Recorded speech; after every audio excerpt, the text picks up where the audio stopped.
KTO Radio présente À haute voix, la lecture intégrale des œuvres spirituelles majeures. Aujourd'hui, Histoire d'une âme de Sainte Thérèse de Lisieux.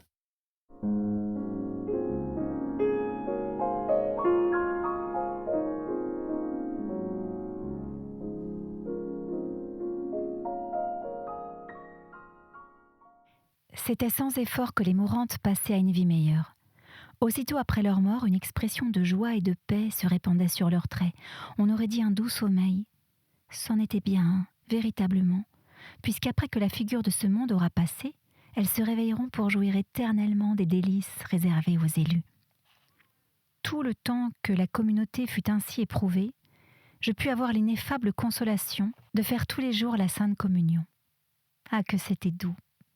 Jésus me gâta longtemps, plus longtemps que ses fidèles épouses, car il permit qu'on me le donnât sans que les autres aient le bonheur de le recevoir. J'étais aussi bien heureuse de toucher au vase sacré, de préparer les petites langes destinées à recevoir Jésus. Je sentais qu'il me fallait être bien fervente, et je me rappelais souvent cette parole adressée à un saint diacre : « Soyez saints, vous qui touchez les vases du Seigneur. » Je ne puis pas dire que j'ai souvent reçu des consolations pendant mes actions de grâce. C'est peut-être le moment où j'en ai le moins. Je trouve cela tout naturel, puisque je ne me suis offerte à Jésus non comme une personne qui désire recevoir sa visite pour sa propre consolation, mais au contraire pour le plaisir de celui qui se donne à moi. Je me figure mon âme comme un terrain libre, et je prie la Sainte Vierge d'ôter les décombres qui pourraient l'empêcher d'être libre. Ensuite, je la supplie de dresser elle-même une vaste tente digne du ciel, de l'orner de ses propres parures. Et puis j'invite tous les saints et les anges à venir faire un magnifique concert. Il me semble, lorsque Jésus descend dans mon cœur, qu'il est content de se trouver si bien reçu. Et moi, je suis contente aussi. Tout cela n'empêche pas les distractions et le sommeil de venir me visiter. Mais au sortir de l'action de grâce, voyant que je l'ai fait si mal, je prends la résolution d'être tout le reste de la journée en action de grâce.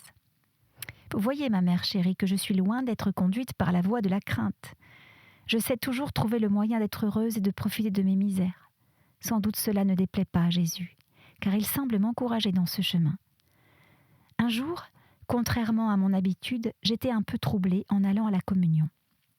Il me semblait que le bon Dieu n'était pas content de moi, et je me disais « Ah, si je ne reçois aujourd'hui que la moitié d'une hostie, cela va me faire bien de la peine. Je vais croire que Jésus vient comme à regret dans mon cœur. » Je m'approche. Oh, bonheur! Pour la première fois de ma vie, je vois le prêtre prendre 2 hosties bien séparées et me les donner. Vous comprenez ma joie et les douces larmes que j'ai répandues en voyant une si grande miséricorde. L'année qui suivit ma profession, c'est-à-dire 2 mois avant la mort de Mère Geneviève, je reçus de grandes grâces pendant la retraite. Ordinairement, les retraites prêchées me sont encore plus douloureuses que celles que je fais toute seule. Mais cette année-là, il en fut autrement. J'avais fait une neuvaine préparatoire avec beaucoup de ferveur, malgré le sentiment intime que j'avais, car il me semblait que le prédicateur ne pourrait me comprendre, étant surtout destiné à faire du bien aux grands prêcheurs, mais pas aux âmes religieuses.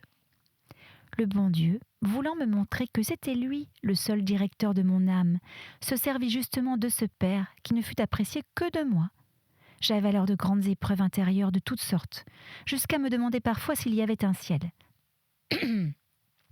Je me sentais disposée à ne rien dire de mes dispositions intimes, ne sachant comment les exprimer. Mais à peine entrée dans le confessionnal, je sentis mon âme se dilater. Après avoir dit peu de mots, je fus comprise d'une façon merveilleuse et même devinée. Mon âme était comme un livre dans lequel le Père lisait mieux que moi-même. Il me lança à pleine voile sur les flots de la confiance et de l'amour, qui m'attiraient si fort, mais sur lesquels je n'osais avancer. Il me dit que mes fautes ne faisaient pas de peine au bon Dieu, que tenant sa place, il me disait de sa part qu'il était très content de moi. Oh, que je fus heureuse en écoutant ces consolantes paroles. Jamais je n'avais entendu dire que les fautes pouvaient ne pas faire de peine au bon Dieu. Cette assurance me combla de joie. Elle me fit supporter patiemment l'exil de la vie. Je sentais bien au fond de mon cœur que c'était vrai, car le bon Dieu est plus tendre qu'une mère. Eh bien vous, ma mère chérie, n'êtes-vous pas toujours prête à me pardonner les petites indélicatesses que je vous fais involontairement ? Que de fois n'en ai-je pas fait la douce expérience? Nul reproche ne m'aurait autant touché qu'une seule de vos caresses. Je suis d'une nature telle que la crainte me fait reculer. Avec l'amour, non seulement j'avance, mais je vole. Oh ma mère, ce fut surtout depuis le jour béni de votre élection que je volais dans les voies de l'amour. Ce jour-là, Pauline devint mon Jésus vivant. Depuis longtemps déjà, j'ai le bonheur de contempler les merveilles que Jésus opère par le moyen de ma mère chérie. Je vois que la souffrance seule peut enfanter les âmes, et plus que jamais, ces sublimes paroles de Jésus me dévoilent leur profondeur. En vérité, je vous le dis, si le grain de blé, étant tombé en terre, ne vient à mourir, il demeure seul. Mais s'il meurt, il rapporte beaucoup de fruits. Quelle abondante moisson n'avez-vous pas récoltée? Vous avez semé dans les larmes, mais bientôt vous verrez le fruit de vos travaux. Vous reviendrez remplis de joie, portant des gerbes en vos mains. Ô ma mère, parmi ces gerbes fleuries, la petite fleur blanche se tient cachée. Mais au ciel, elle aura une voix pour chanter votre douceur et les vertus qu'elle vous voit pratiquer chaque jour dans l'ombre et le silence de la vie d'exil. Oui, depuis 2 ans, j'ai compris bien des mystères jusque-là cachés pour moi. Le bon Dieu m'a montré la même miséricorde qu'il montra au roi Salomon. Il n'a pas voulu que j'aie un seul désir qui ne soit rempli, non seulement mes désirs de perfection, mais encore ceux dont je comprenais la vanité sans l'avoir expérimenté. Vous ayant toujours, ma mère chérie, regardé comme mon idéal, je désirais vous ressembler en tout. Vous voyant faire de belles peintures et de ravissantes poésies, je me disais « Oh, que je serais heureuse de pouvoir peindre, de savoir exprimer mes pensées en vers et de faire aussi du bien aux âmes. » Je n'aurais pas voulu demander ces dons naturels, et mes désirs restaient cachés au fond de mon cœur. Jésus, caché, lui aussi dans ce pauvre petit cœur, se plut à lui montrer que tout est vanité et affliction d'esprit sous le soleil. Au grand étonnement des sœurs, on me fit peindre, et le bon Dieu permit que je sache profiter des leçons que ma mère chérie me donna. Il voulut encore que je puisse, à son exemple, faire des poésies, composer des pièces qui furent trouvées jolies. De même que Salomon, se tournant vers les ouvrages de ses mains, où il avait pris une peine si inutile, vit que tout est vanité et affliction d'esprit, de même j'ai reconnu par expérience que le bonheur ne consiste qu'à se cacher, à rester dans l'ignorance des choses créées. J'ai compris que sans l'amour, toutes les œuvres ne sont que néant, même les plus éclatantes, comme de ressusciter les morts ou de convertir les peuples. Au lieu de me faire du mal, de me porter à la vanité, les dons que le bon Dieu m'a prodigués, sans que je les lui demande, me portent vers lui. Je vois que lui seul est immuable, que lui seul peut remplir mes immenses désirs. Il est encore d'autres désirs d'un autre genre que Jésus s'est plu à combler, désirs enfantins semblables à ceux de la neige de ma prise d'habit. Vous savez, ma mère chérie, combien j'aime les fleurs. En me faisant prisonnière à 15 ans, je renonçais pour toujours au bonheur de courir dans les campagnes émaillées des trésors du printemps. Eh bien, jamais je n'ai possédé plus de fleurs que depuis mon entrée au Carmel. Il est d'usage que les fiancés offrent souvent des bouquets à leurs fiancés. Jésus ne l'oublia pas. Il m'envoya à foison des gerbes de bleuets, grandes pâquerettes, coquelicots, etc. Toutes les fleurs qui me ravissent le plus. Il y avait même une petite fleur, appelée la nielle des blés, que je n'avais pas trouvée depuis notre séjour à Lisieux. Je désirais beaucoup la revoir, cette fleur de mon enfance, cueillie par moi dans les campagnes d'Alençon. Ce fut au Carmel qu'elle vint me sourire et me montrer que, dans les plus petites choses comme dans les grandes, le bon Dieu donne le centuple dès cette vie aux âmes qui, pour son amour, ont tout quitté. Mais le plus intime de mes désirs, le plus grand de tous, que je pensais ne jamais voir se réaliser, était l'entrée de ma Céline chérie dans le même Carmel que nous. Ce rêve me semblait invraisemblable, vivre sous le même toit, partager les joies et les peines de la compagne de mon enfance. Aussi j'avais fait complètement mon sacrifice. J'avais confié à Jésus l'avenir de ma sœur chérie, étant résolue à la voir partir au bout du monde s'il le fallait. La seule chose que je ne pouvais accepter, c'était qu'elle ne soit pas l'épouse de Jésus, car l'aimant autant que moi-même, il m'était impossible de l'avoir donné son cœur à un mortel. J'avais déjà beaucoup souffert en la sachant exposée dans le monde à des dangers qui m'avaient été inconnus. Je puis dire que mon affection pour Céline était, depuis mon entrée au Carmel, un amour de mère autant que de sœur. Un jour, qu'elle devait aller en soirée, cela me faisait tant de peine que je suppliais le bon Dieu de l'empêcher de danser, et même, contre mon habitude, je versais un torrent de larmes. Jésus daigna m'exaucer. Il ne permit pas que sa petite fiancée pût danser ce soir-là, quoiqu'elle ne fût pas embarrassée pour le faire gracieusement lorsqu'il était nécessaire. Ayant été invitée sans qu'elle pût refuser, son cavalier se trouva dans l'impuissance totale de la faire danser. À sa grande confusion, il fut condamné à marcher simplement pour la reconduire à sa place, puis il s'esquiva et ne reparut pas de la soirée. Cette aventure unique en son genre me fit grandir en confiance et en l'amour de celui qui, posant son signe sur mon front, l'avait en même temps imprimé sur celui de ma Céline chérie. Le 29 juillet de l'année dernière, le bon Dieu, rompant les liens de son incomparable serviteur et l'appelant à la récompense éternelle, rompit en même temps ceux qui retenaient au monde sa fiancée chérie. Elle avait rempli sa première mission, chargée de nous représenter toutes auprès de notre Père si tendrement aimé. Cette mission, elle l'avait accomplie comme un ange. Et les anges ne restent pas sur la terre. Lorsqu'ils ont accompli la volonté du bon Dieu, ils retournent aussitôt vers lui. C'est pour cela qu'ils ont des ailes. Notre ange aussi secoua ses ailes blanches. Il était prêt à voler bien loin pour trouver Jésus. Mais Jésus le fit voler tout près. Il se contenta de l'acceptation du grand sacrifice qui fut bien douloureux pour la petite Thérèse. Pendant 2 ans, sa Céline lui avait caché un secret. Ah, qu'elle avait souffert elle aussi. Enfin, du haut du ciel, mon roi chéri, qui sur la terre n'aimait pas les lenteurs, se hâta d'arranger les affaires si embrouillées de sa Céline. Et le 14 septembre, elle se réunissait à nous. Un jour, que les difficultés semblaient insurmontables, je dis à Jésus pendant mon action de grâce, « Vous savez, mon Dieu, combien je désire savoir si papa est allé tout droit au ciel. Je ne vous demande pas de me parler, mais donnez-moi un signe. Si ma sœur aimée de Jésus consent à l'entrée de Céline, ou n'y met pas obstacle, ce sera la réponse que papa est allé tout droit avec vous. » Cette sœur, comme vous le savez, ma mère chérie, trouvait que nous étions déjà trop de 3 et par conséquent ne voulait pas en admettre une autre.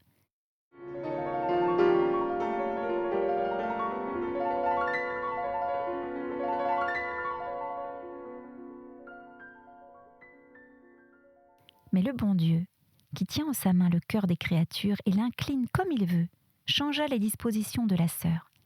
La première personne que je rencontrai après l'action de grâce, ce fut elle qui m'appela d'un air aimable, me dit de monter chez vous et me parla de Céline, les larmes aux yeux. Ah, combien de sujets n'ai-je pas de remercier Jésus qui sut combler tous mes désirs. Maintenant, je n'ai plus aucun désir, si ce n'est celui d'aimer Jésus à la folie. Mes désirs enfantins sont envolés.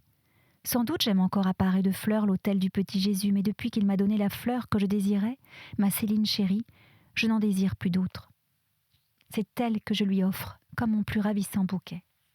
Je ne désire pas non plus la souffrance ni la mort, et cependant je les aime toutes les deux. Mais c'est l'amour seul qui m'attire. Longtemps je les ai désirées. J'ai possédé la souffrance et j'ai cru toucher au rivage du ciel. J'ai cru que la petite fleur serait cueillie en son printemps. Maintenant c'est l'abandon seul qui me guide. Je n'ai point d'autre boussole.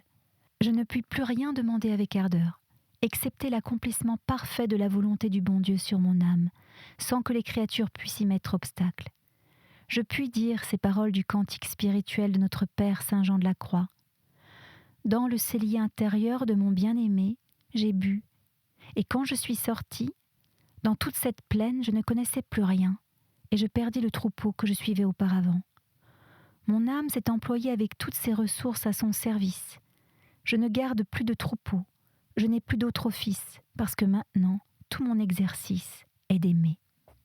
Ou bien encore, depuis que j'en ai l'expérience, l'amour est si puissant en œuvre qu'il sait tirer profit de tout, du bien et du mal qu'il trouve en moi, et transformer mon âme en soi. Oh, ma mère chérie, quelle est douce la voix de l'amour. Sans doute on peut bien tomber, on peut commettre des infidélités, mais l'amour, sachant tirer profit de tout, a bien vite consumé tout ce qui peut déplaire à Jésus, ne laissant qu'une humble et profonde paix au fond du cœur. Ah, que de lumière n'ai-je pas puisé dans les œuvres de notre Père Saint Jean de la Croix. À l'âge de 17 ans et 18 ans, je n'avais pas d'autre nourriture spirituelle. Mais plus tard, tous les livres me laissèrent dans l'aridité, et je suis encore dans cet état. Si j'ouvre un livre composé par un auteur spirituel, même le plus beau, le plus touchant, je sens aussitôt mon cœur se serrer, et je lis sans pour ainsi dire comprendre, ou si je comprends, mon esprit s'arrête sans pouvoir méditer. Dans cette impuissance, l'Écriture sainte et l'imitation viennent à mon secours. En elles, je trouve une nourriture solide et toute pure. Mais c'est par-dessus tout l'Évangile qui m'entretient pendant mes oraisons. En lui, je trouve tout ce qui est nécessaire à ma pauvre petite âme. Je découvre toujours de nouvelles lumières, des sens cachés et mystérieux. Je comprends et je sais par expérience que le royaume de Dieu est au-dedans de nous. Jésus n'a pas besoin de livres, ni de docteurs pour instruire les âmes. Lui, le docteur des docteurs, il enseigne sans bruit de parole. Jamais je ne l'ai entendu parler. Mais je sens qu'il est en moi, à chaque instant. Il me guide et m'inspire ce que je dois faire, dire ou faire. Je découvre, juste au moment où j'en avais besoin, des lumières que je n'avais pas encore vues. Ce n'est pas le plus souvent pendant mes oraisons qu'elles sont le plus abondantes. C'est plutôt au milieu des occupations de ma journée. Oh ma mère chérie, après tant de grâce, ne puis-je pas chanter, avec le psalmiste, que le Seigneur est bon, que sa miséricorde est éternelle? Il me semble que si toutes les créatures avaient les mêmes grâces que moi, le bon Dieu ne serait craint de personne, mais aimé jusqu'à la folie, et que par amour et non pas en tremblant, jamais aucune âme ne consentirait à lui faire de la peine. Je comprends cependant que toutes les âmes ne peuvent pas se ressembler. Il faut qu'il y en ait de différentes familles afin d'honorer spécialement chacune des perfections du bon Dieu. À moi, il a donné sa miséricorde infinie, et c'est à travers elle que je contemple et adore les autres perfections divines. Alors toutes m'apparaissent rayonnantes d'amour. La justice même, et peut-être encore plus que toute autre, me semble revêtue d'amour. Quelle douce joie de penser que le bon Dieu est juste. C'est-à-dire qu'il tient compte de nos faiblesses, qu'il connaît parfaitement la fragilité de notre nature. De quoi donc aurais-je peur ? Oh, le Dieu infiniment juste, qui daigna pardonner avec tant de bonté toutes les fautes de l'enfant prodigue, ne doit-il pas être juste aussi envers moi qui suis toujours avec lui ?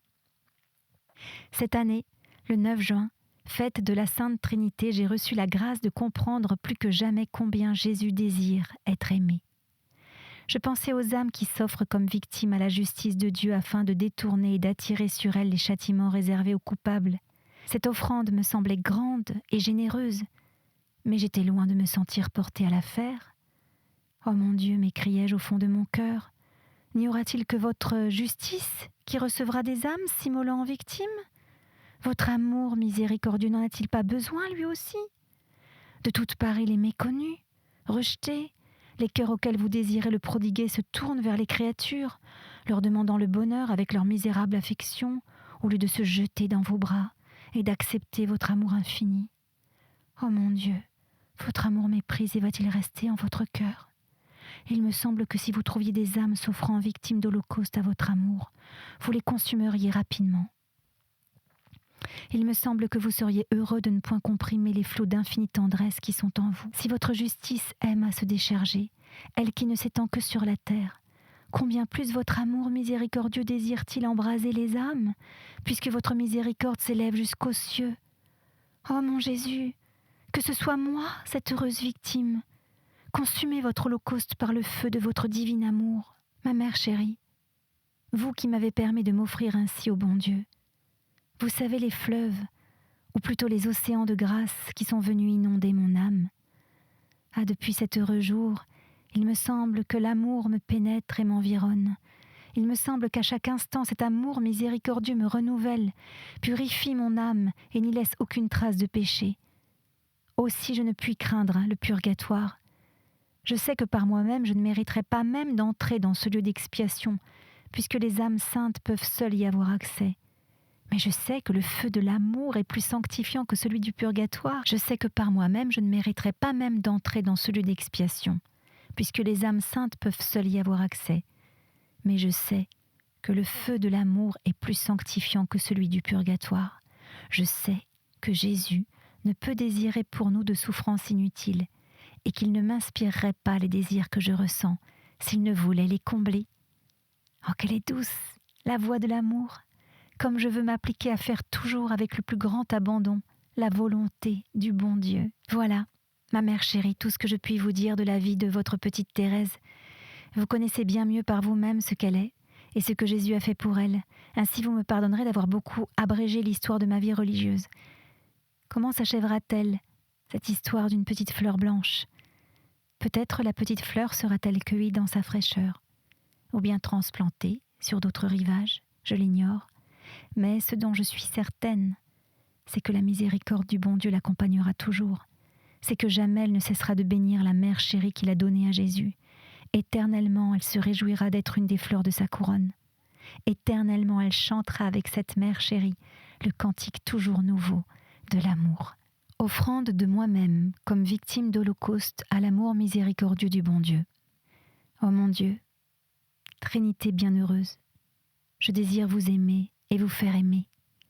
Travailler à la glorification de la Sainte Église, en sauvant les âmes qui sont sur la terre et en délivrant celles qui souffrent dans le purgatoire. Je désire accomplir parfaitement votre volonté et arriver au degré de gloire que vous m'avez préparé dans votre royaume. En un mot, je désire être sainte. Mais je sens mon impuissance et je vous demande, ô mon Dieu, d'être vous-même ma sainteté. Puisque vous m'avez aimé jusqu'à me donner votre Fils unique pour être mon sauveur et mon époux, les trésors infinis de ses mérites sont à moi. Je vous les offre avec bonheur, vous suppliant de ne me regarder qu'à travers la face de Jésus et dans son cœur brûlant d'amour. Je vous offre encore tous les mérites des saints qui sont au ciel et sur la terre, leurs actes d'amour et ceux des saints anges. Enfin, je vous offre, ô bienheureuse Trinité, l'amour et les mérites de la Sainte Vierge, ma mère chérie. C'est à elle que j'abandonne mon offrande, la priant de vous la présenter. Son divin Fils, mon époux bien-aimé, au jour de sa vie mortelle nous a dit « Tout ce que vous demanderez à mon Père en mon nom, il vous le donnera. Je suis donc certaine que vous exaucerez mes désirs. Je le sais, ô mon Dieu. Plus vous voulez donner, plus vous faites désirer. Je sens en mon cœur des désirs immenses, et c'est avec confiance que je vous demande de venir prendre possession de mon âme. Ah, je ne puis recevoir la Sainte Communion aussi souvent que je le désire, mais, Seigneur, n'êtes-vous pas tout-puissant? Restez en moi, comme au tabernacle. Ne vous éloignez jamais de votre petite hostie. Je voudrais vous consoler de l'ingratitude des méchants, et je vous supplie de m'ôter la liberté de vous déplaire.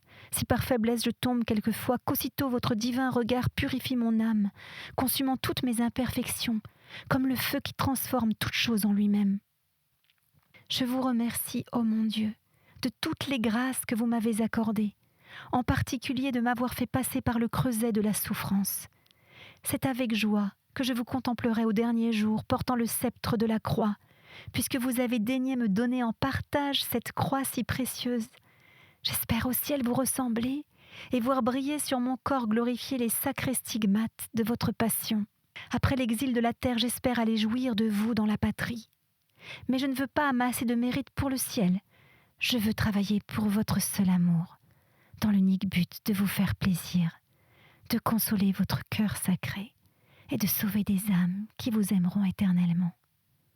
Au soir de cette vie, je paraîtrai devant vous les mains vides, car je ne vous demande pas, Seigneur, de compter mes œuvres. Toutes nos justices sont des tâches à vos yeux.